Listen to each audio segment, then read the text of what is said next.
आंखों का तारा। एक जमाना था, किसी गांव में रहमत नाम का एक किसान रहता था। वो अपनी बीवी हमीदा और दो बेटों के साथ एक छोटे से घर में रहता था।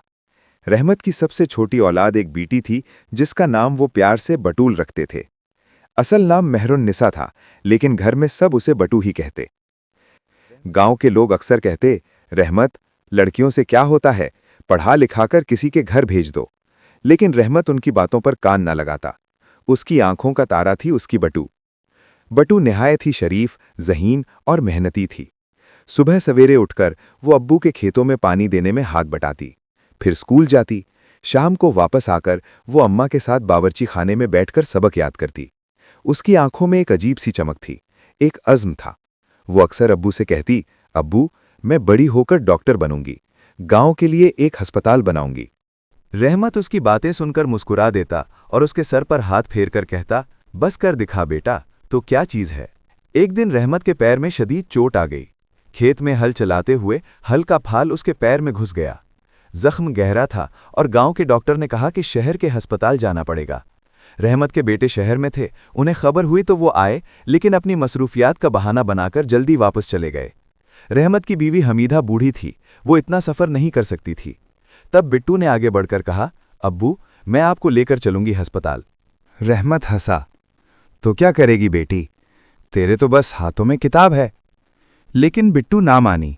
उसने अब्बू को बस में बिठाया, शहर के अस्पताल ले गई। वहां उसने तमाम फॉर्म भरे, डॉक्टर से मिला, अद्वियात लीं। अस्पताल के अमले को वो एक बच्ची को अपने बूढ़े बाप का इतना ख्याल रखते देखकर बहुत हैरत हुई। एक नर्स ने पूछा, बेटा, तुम्हारे भाई कहाँ हैं? बिट्टू ने मुस्कुराकर जवाब दिया, भाई तो बहुत हैं, अपने अपने घरों ने, लेकिन बाप की बेटी तो एक होती है ना, वो सब कुछ होती है। रहमत की आंखों से आंसू जारी थे। उसे उस दिन समझ आया कि औलाद की दौलत सिर्फ बेटे नहीं होते, बेटी तो फूल भी है और उसकी खुशबू भी। चंद हफ्तों में रहमत ठीक हो गया। उसकी तबीयत में बहुत तब्दीली आ गई थी। उसने बट्टू की पढ़ाई पर पहले से ज्यादा तवज्जो देनी शुरू कर दी।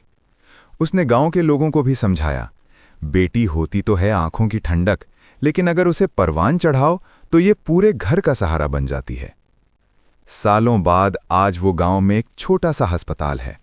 डॉक्टर मेहरुन्निसा वहां मरीजों का इलाज करती हैं। रहमत अब बूढ़ा हो चुका है, लेकिन हर रोज वो अस्पताल जाता है, अपनी बेटी के कमरे में बैठकर उसे काम करते देखता है। जब कोई मरीज उससे पूछता है, ये डॉक्टर साहिबा आपकी क्या लगती हैं, तो रहमत सीना तान कर कहता है, ये मेरी बेटी है, मेरी प्यारी बेटी, आंखों का तारा, और अब तो पूरी आंख ही है। नतीजा, बेटी सिर्फ रिश्ता नहीं, एक नेमत है। अगर इसे समझा जाए और इसकी तालीम और तरबियत पर तवज्जो दी जाए तो वो न सिर्फ अपने माँ बाप का नाम रोशन करती है, बल्कि पूरी नस्ल इंसानी की खिदमत का जरिया बनती है।